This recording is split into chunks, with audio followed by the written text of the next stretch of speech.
Degree, engineering, PG పూర్తి చేసి కూడా ఉద్యోగాలు లేకుండా నిరాశగా ఉన్నారా? బ్యాంకు ఉద్యోగాలైతే బాగుంటాయి కానీ పోటీ పరీక్షల శిక్షణా సంస్థల్లో ఫీజు మీకు భారంగా అనిపిస్తుందా? అయితే ఆలస్యం ఎందుకు? మన వెనిగండ్ల ప్రక్కనే ఉన్న కౌండిన్యపురంలోని కౌండిన్య ఐఏఎస్ అకాడమీలో హైదరాబాద్ నుండి అత్యున్నతమైన ఫ్యాకల్టీతో ఆర్థిక భారం మోయలేని వారికి సేవాభావంతో లాభాపేక్ష లేకుండా కేవలం మంచి ఫ్యాకల్టీతో అతి తక్కువ ఫీజుతో నిర్వహించబడుతున్న మన ఐఏఎస్ అకాడమీలో చేరండి, చేర్పించండి, ఉద్యోగం సాధించండి. వివరాలకు doctor E V Narayana, retired principal, TGPS college, Guntur, founder and chairman cum managing trustee, Guntur, Andhra Pradesh. Cell number 9966112933. అందరికీ నమస్కారం. సినీ సాహిత్య పరిమళాన్ని పంచటానికి అమలాపురపు అమరాచారి గారు ఈరోజు సిద్ధంగా ఉన్నారు. ఆయన పోలీస్ డిపార్ట్మెంట్లో పనిచేశారు.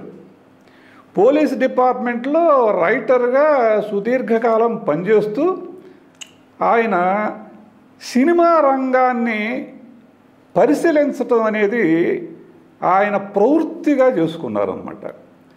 7వ తరగతి చదువుతున్నప్పటి నుంచే ఆయనకి సినిమాలన్నా, సినిమా నటులన్నా, సినిమా రచయితలన్నా, అలాగే వాళ్ళు రాసినటువంటి పాటలు, ఆయన ఎంత సమర్థుడంటే అమరాచారి గారు ఏ పాట ఎవరు రాశారు, ఏ సినిమాలోదంటే కూడా ఆయన తడువుకోకుండా కూడా సమాధానం చెప్పగలిగినటువంటి ప్రవేశం ఉన్నటువంటి వారు అమరాచారి గారు. అటువంటి అమరాచారి గారు అంటే ఒక ప్రముఖ సినీ సాహిత్య విశ్లేషకులు అమరాచారి గారు. వారు ఈరోజు స్టూడియోకి వచ్చారు. వారితో ఈరోజు మనం ఇంటర్వ్యూ చేసుకుంటున్నాం. నమస్కారం అండి అమరాచారి గారు. నమస్తే సార్. ఈరోజు మనం సముద్రాల సీనియర్ గారి సాహిత్య ప్రస్థానాన్ని గురించి, అంటే సినీ సాహిత్య ప్రస్థానాన్ని గురించి మిమ్మల్ని కొన్ని ప్రశ్నలు అడిగి తెలుసుకుందాం అనుకుంటున్నాం. ఇప్పుడు 1937 నుంచి వారు మొట్టమొదటి సినిమా కనకతారతో వారు సినిమాకి రాయటం మొదలుపెట్టారు. వారు 1937 నుంచి 68 దాకా దాదాపు 30 సంవత్సరాలు ఈ సినీ సాహిత్య సేవ చేశారు. ఈ 3 దశల్లో ఒక్కొక్క దశలో ఎలా వారి రచనా రీతులు వాటిని గురించి అడుగుదాం అనుకుంటున్నాను. 1937 నుంచి 48 వరకు మొట్టమొదటి దశ. ఆ దశలో సముద్రాల రాఘవాచారి గారు వారు రాసినటువంటి కథలు, మాటలు, పాటలు, ఇంకా ఇతరమైనటువంటి సాహిత్య విశేషాలు, వాటిని గురించి ఒక్కసారి చెప్పండి సార్ మన శ్రోతలకి. SHO AP టీవీ ప్రసారాలను విశ్లేషిస్తున్నటువంటి ప్రేక్షకులందరికీ మరొకసారి నా ధన్యవాదాలు తెలుపుకుంటున్నాను. ఈరోజు ప్రముఖ సాహితీవేత్త, గురుతుల్యులైనటువంటి డాక్టర్ శ్రీ రావి రంగారావు గారితో నా ఇంటర్వ్యూ చేయటం అనేది నా పూర్వజన్మ సుకృతంగా భావిస్తూ చాలా మహదానందంగా సముద్రాల సీనియర్ గారి గురించి, వారు రాసిన కథా, మాటలు, పాటల గురించి, ఆ చిత్ర విశేషాల గురించి చెప్పదలుచుకున్నాను. ఇది భావితరాల వారికి వారు చెప్పిన విధంగా ఎంతో ప్రయోజనంగా, ఆహ్లాదంగా ఉంటుందనేటువంటి భావనతో మీ ముందుకు వచ్చాను. మన తెలుగు చలనచిత్ర స్వర్ణయుగం అనబడేటటువంటిది ప్రారంభంలో 1932లో విడుదలైనటువంటి భక్త ప్రహ్లాద చిత్రం నుండి 1970 వరకు ఈ సంవత్సర కాలాల్లో సినిమా విశ్లేషకులు, పెద్దలు స్వర్ణయుగంగా భావించారు. ఈ నేపథ్యంలో మొట్టమొదటి భక్త ప్రహ్లాద చిత్రానికి పాటలు చందాల కేశవదాస్ గారు రాస్తే, ధర్మం వరకు కృష్ణమాచార్యుల వారు మాటలు రాశారు. తరువాత కాలక్రమంలో 1934, 35, 36 సంవత్సరాలలో మన మచిలీపట్నానికి చెందినటువంటి పినపాల వెంకటదాసు గారు శ్రీకృష్ణ లీలలు, తర్వాత సాలూరు రాజేశ్వరరావు గారు బాలనటుడిగా ప్రవేశించినటువంటి చిత్రము.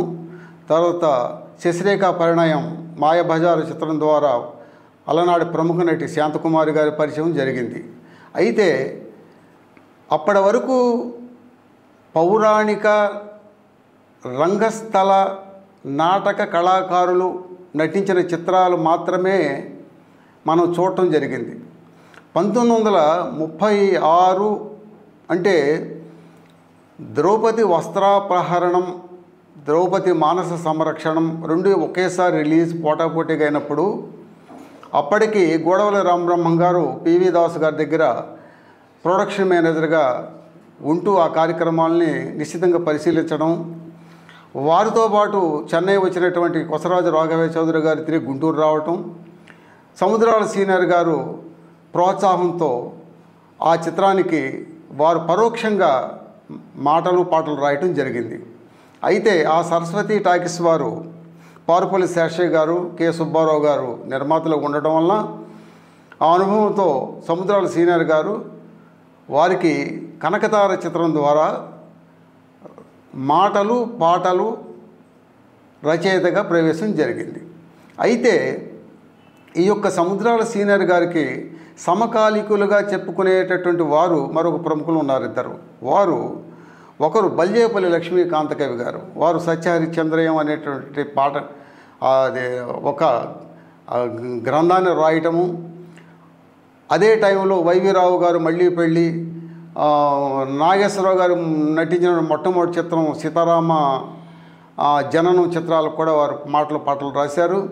అదేవిధంగా మరొక ప్రముఖ విశిష్ట సాహితీవేత్త అయినటువంటి తాపి ధర్మారావు గారి గురించి కూడా మనం చెప్పుకోవాల్సి ఉంటుంది. అంటే తాపి ధర్మారావు గారు, బల్జేపల్లి లక్ష్మీకాంత గారు, సముద్రాల సీనియర్ గారు. ఇప్పుడు మనకి ఈరోజు కార్యక్రమంలో ప్రముఖంగా సముద్రాల సీనియర్ గారి గురించి చెప్పుకుంటున్నాం. అయితే ఈ కనకతార చిత్రం తరువాత బిఎన్ రెడ్డి గారు, హెచ్ఎం రెడ్డి గారు కలిసి నిర్మించినటువంటి గృహలక్ష్మి చిత్రం తర్వాత ఆ సంస్థ నుండి, రోహిణి సంస్థ నుండి విడిపోయినటువంటి బిఎన్ రెడ్డి గారు వాహిని సంస్థని ఏర్పాటు చేసి ఈ గోడవల్లి రామబ్రహ్మం గారి యొక్క ప్రోత్సాహంతో సముద్రాల రాఘవాచార్యుల వారికి ఆ యొక్క వాహిని సంస్థలో ఉన్నటువంటి అన్ని చిత్రాలు, అంటే వందే మాతరం చిత్రం ద్వారా తొలి సూపర్ స్టార్గా పేరుగాంచినటువంటి పద్మశ్రీ చిత్తూరు నాగయ్య గారు నటించిన చిత్రము, వరుస క్రమంలో సుమంగళి, దేవత, పోతన, త్యాగయ్య లాంటి ప్రముఖమైనటువంటి చిత్ర రాజాలకు కథా మాటలు పాటలు రాసి అలనాటి సాహిత్యాన్ని ప్రజలకు చేరువ కాగలిగే అంత వాడుక భాషలో రాయటము, ఆ చిత్రాలన్నీ కూడా జనరంజకంగా మనోజ్ఞంగా చిత్రీకరించబడటము, విశేషంగా ప్రేక్షకులకు ఆదరించడం కూడా జరిగింది. ఆ విధంగా సముద్రాల రాఘవాచార్యుల వారు వాహిని సంస్థ ద్వారా ప్రముఖ కవులలో ఒకరిగా పేరుగాంచడం జరిగింది. నేను అనేది ఏంటంటే ఆ మొట్టమొదటి 10 సంవత్సరాల్లో వారు రాసినటువంటి కొన్ని పాటల గురించి కొంచెం మీరు తెలియజేస్తే ఆసక్తికరంగా ఉంటుంది. వారు మొదటి చిత్రం కనకతార చిత్రంలో రాసిన మొట్టమొదటి పాట సంగీతం భీమవరపు నరసింహరావు గారు సమకూర్చారు. ఆ చిత్రంలో పాట ఈ వసంత శోభ కాంచన నామది పొంగిపోవుగా అనేటటువంటి ఒక పాటని వారు రాయటం జరిగింది. అదేవిధంగా గృహలక్ష్మి చిత్రంలో అలనాటి తొలి సూపర్ స్టార్గా పేరుగాంచినటువంటి మ్యారిలిన్ మ్యాన్రోతో పోల్చదగినటువంటి కాంచనమాల వ్యాంపుగా నటించింది. ఆ చిత్రంలో కూడా ఒక శృంగార గీతాన్ని రాశారు. ఆ శృంగార గీతం కూడా బిగి కౌకుట చేరగరారా మధురాధర సుధా నిడిపోరా సుధాధార అనేటటువంటి ఒక పాట కూడా రాయడం జరిగింది. సముద్రాల రాఘవాచార్య గారి 30 ఏళ్ల సినీ సాహిత్య ప్రస్థానంలో మొదటి దశాబ్దంలో చేసినటువంటి కృషి గురించి వివరించారు.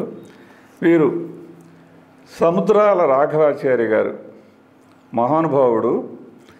ఆయన చూడగానే ఒక గొప్ప సంస్కారం మూర్తిభవించినటువంటి ఒక దివ్య తేజస్సు వారిలో కనిపిస్తుంది. వారికి నమస్కారం చెప్పాలనిపిస్తుంది. ఇలాంటి రాఘవాచార్య గారు ఆయన 30 ఏళ్ల సినీ రచన ప్రస్థానంలో 2వ దశాబ్దంలో అంటే 1948 నుంచి 58 వరకు ఆయన చేసినటువంటి రచనా విశేషాల గురించి తెలియజేస్తారా? ప్రథమ భాగంలో వాహిని వారి చిత్రాలు, చిత్తూరు వి నాగయ్య గారు ప్రముఖంగా హీరోగా నటించిన చిత్రాల గురించి చెప్పుకున్నాం.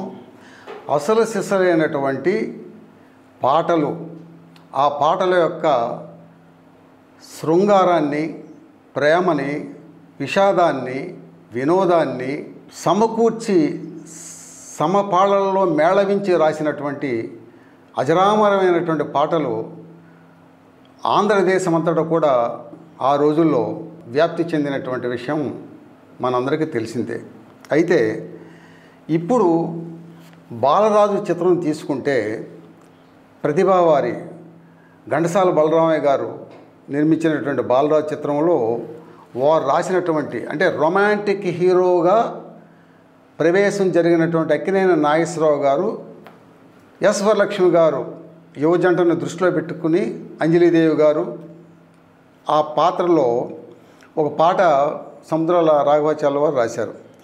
తీయని వెన్నెల రేయి, ఎడబాయని చిన్నెల హాయి, ఓ రసపాయి నటనమే బ్రతుకోయి అనేటువంటి పాట మా అమ్మ తరం వాళ్ళు పాడుకోవడంలో నేను బాల్యంలో విన్నటువంటి పాట. తరువాత ఘంటసాల మాస్టర్ గారు తొలిసారిగా అక్కినేని నాగేశ్వరరావు గారికి పాడినటువంటి పాట చెలియా కనరావా నిరాశ బోని పోతువా అనేటటువంటి పాట అప్పటికి ఇప్పటికి ఎప్పటికి కూడా అదొక అజరామరమైన సినిమా. అది బాలరాజు చిత్రంలో సార్. తరువాత భానుమతి రామకృష్ణ గారు నిర్మించినటువంటి రత్నమాల చిత్రం తర్వాత ప్రముఖంగా లైలా మజ్ను చిత్రం గురించి చెప్పుకోవాలి. ఈ లైలా మజ్ను చిత్రంలో కూడా వారు అన్ని పాటలు ఆణిముత్యాలే, కానీ మచ్చుకు ఒక పాట మనం చెప్పుకుందాం. ప్రేమే నేరమౌనా మాపై పగేలా వేదనగానే మావల పంత వేసారునా ప్రేమే నేరమౌనా అనేటటువంటి విషాద పాట ఒకటి రాయటం జరిగింది. అదే భరణి సంస్థలో నిర్మించినటువంటి అన్ని చిత్రాల్లో కూడా సముద్రాల రాఘవాచార్యుల వారు రాసినటువంటిది ఒక ప్రముఖమైన చిత్రం బాటసారి. బాటసారిలో అన్ని పాటలు ఆణిముత్యాలైనా కూడా అందులో ఒక పాట మనం గుర్తు తెచ్చుకోవడం అనేది సముద్రాల వారిని స్మరించుకోవడంగా భావిస్తున్నాను. ఓ బాటసారి నన్ను మరువకోయి మజిలీ ఎటైనా మనుమా సుఖానా అనేటువంటి పాట బాటసారిలో రాశారు.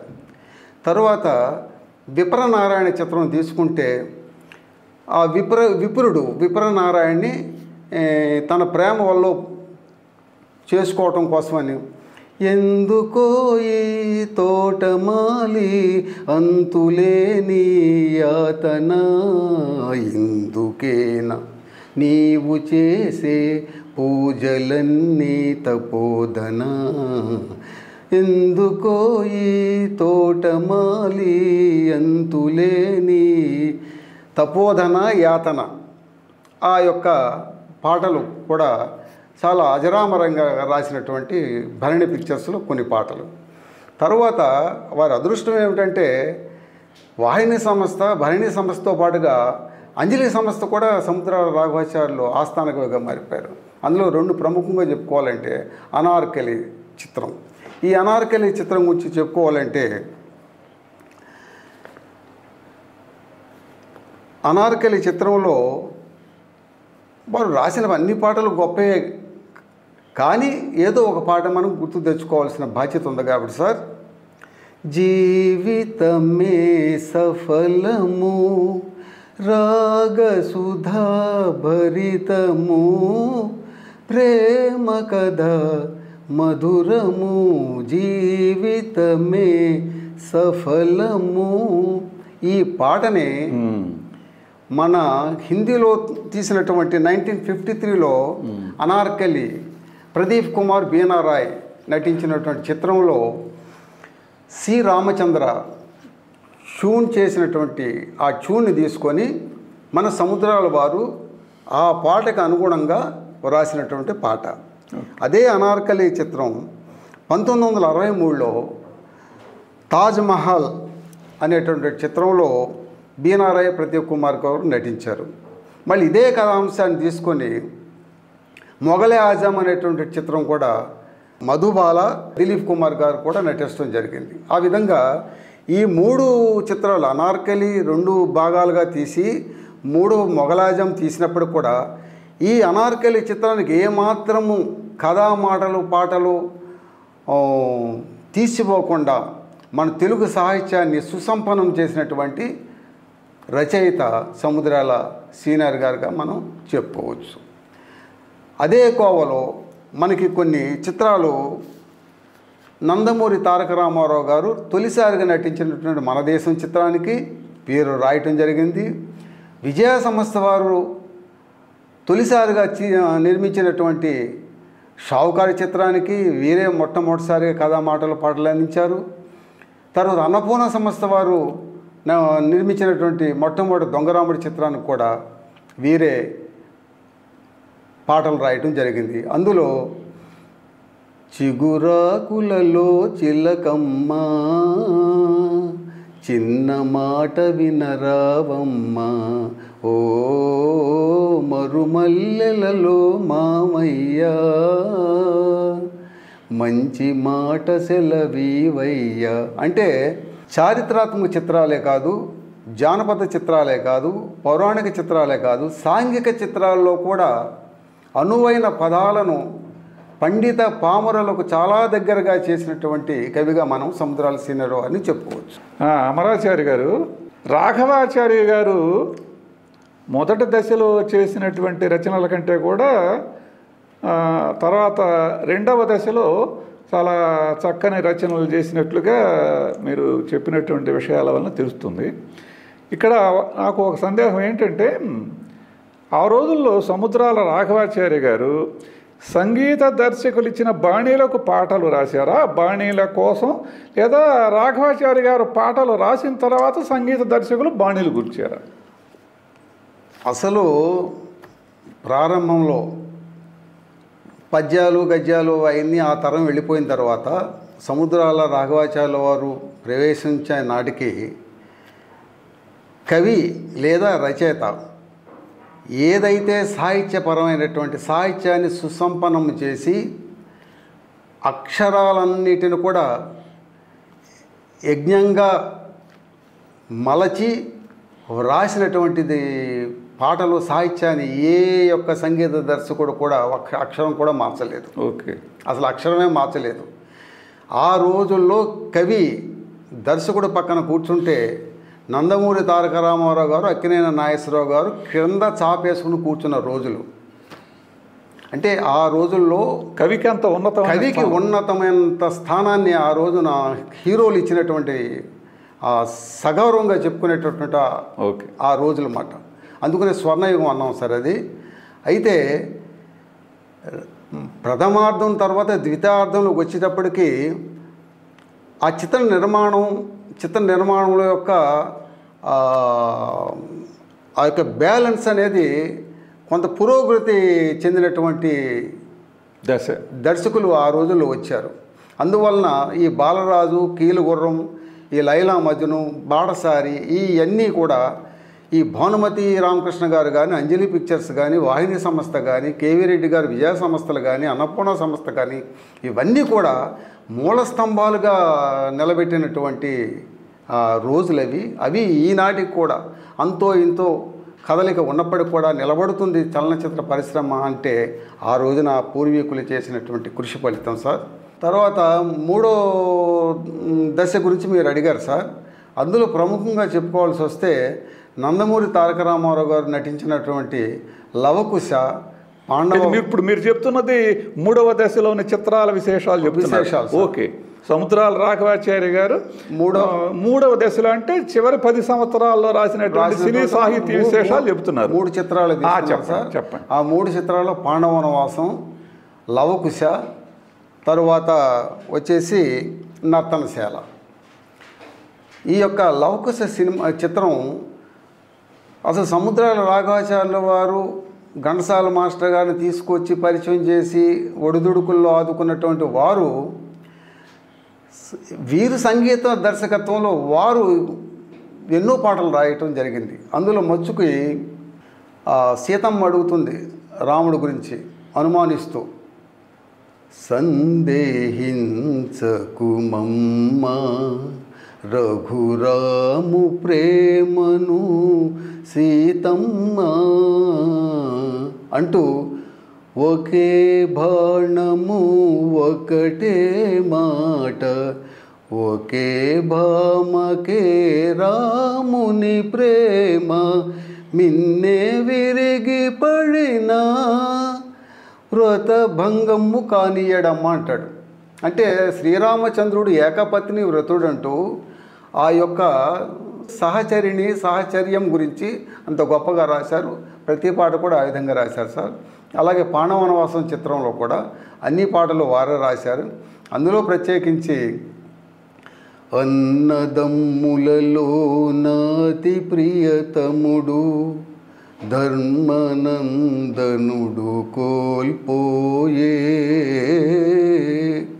అని వస్తూ, విధి వంచితులై విభవము వీడి అన్నమాట కోసం అయ్యో అడవి పాలయేరా అంటూ ఒక పాట గుర్తు తెచ్చుకున్నాం సార్. అలాగే నర్తనశాలలో ప్రత్యేకించి మంగళపల్లి బాలకృష్ణ గారు బృహన్నల పాత్రలో విశ్వవిఖ్యాత నట సార్వభౌమ డాక్టర్ నందమూరి తారక రామారావు గారు వెండితెర ఎలవేల్పు నారాజ్య నటుడు అయినటువంటి ఆ మహానటుడు బృహన్నల పాత్రలో ఆ సలలిత రాగ సుధారసారం ఆ పాట ఆయన వెంపటి సత్యం గారి దగ్గర ఆ నాట్యం నేర్చుకొని ఆ పాట పాడటం, ఆ సముద్రాల వారు రాయటము, ఆ పాటలన్నీ మనోరంజకమైనటువంటి పాటలుగా నేటికి చిరస్థాయిగా చిరస్మరణీయంగా మన హృదయాలలో అమరమైన అజారమైన కీర్తి ప్రతిష్టలు పొందినటువంటి సముద్రాల రాఘవాచార్యుల వారికి శతకోటి సహస్ర వందనాలు తెలియపరుచుకుంటున్నాం సార్. సముద్రాల రాఘవాచార్య గారు ఆయనని సినీ సాహిత్య పితామహుడని కొంతమంది మిత్రులు అంటూ ఉంటారు. అంటే నాకు అనిపించింది ఏంటంటే ఆ తొలితరం సినిమా రచయితలకి ఒక మార్గాన్ని చూపించాడు ఆయన. ఏంటంటే ఆ రోజుల్లో గ్రాంధిక భాష ఎక్కువగా ప్రభావం చూపిస్తూ ఉండేది. గిడుగువారు వ్యావహారిక భాషా ఉద్యమం కూడా నిర్వహిస్తున్నారు. సినిమాల్లో వ్యావహారిక భాష ఉండాలని చెప్పి తీసుకొచ్చి దర్శకులకి నిర్మాతకులకు కూడా నచ్చజెప్పి ఆ రోజు సంభాషణల్ని వ్యావహారిక ధోరణిలోకి తీసుకొచ్చారు సముద్రాల రాఘవాచార్య గారు. సముద్రాల రాఘవాచార్య గారి గురించి మనం ఎందుకు సినీ సాహిత్య పితామహుడు అంటున్నామంటే అది మొట్టమొదటి కారణం. ఇంకొక రెండోది ఏంటంటే ఆయన ఆల్రౌండర్ అన్నమాట. మీరు చెప్పిన దాన్ని బట్టి నాకు అర్థమైంది. ఆయన ఏంటంటే కొన్ని సినిమాలకు కథ ఇచ్చారు, చాలా సినిమాలకి సంభాషణలు రాశారు, చాలా సినిమాలకి మాటలు పాటలు పద్యాలు కూడా రాశారు. దేవదాస్ సినిమా గురించి మన సముద్రాల రాఘవాచార్య గారు పాటలు రాశారు కదా, చాలా జీవితం గురించి చాలా తాత్వికమైనటువంటి పాటలు కూడా ఈయనే చాలా రాశారు. అలాంటి సముద్రాల రాఘవాచార్య గారి గురించి మీరు చాలా విషయాలు చెప్పినందుకు మా ఎస్హెచ్ ఏపీ టీవీ ఛానల్ తరఫున అలాగే మా వీక్షకుల తరఫున మీకు కృతజ్ఞతలండి. నమస్తే.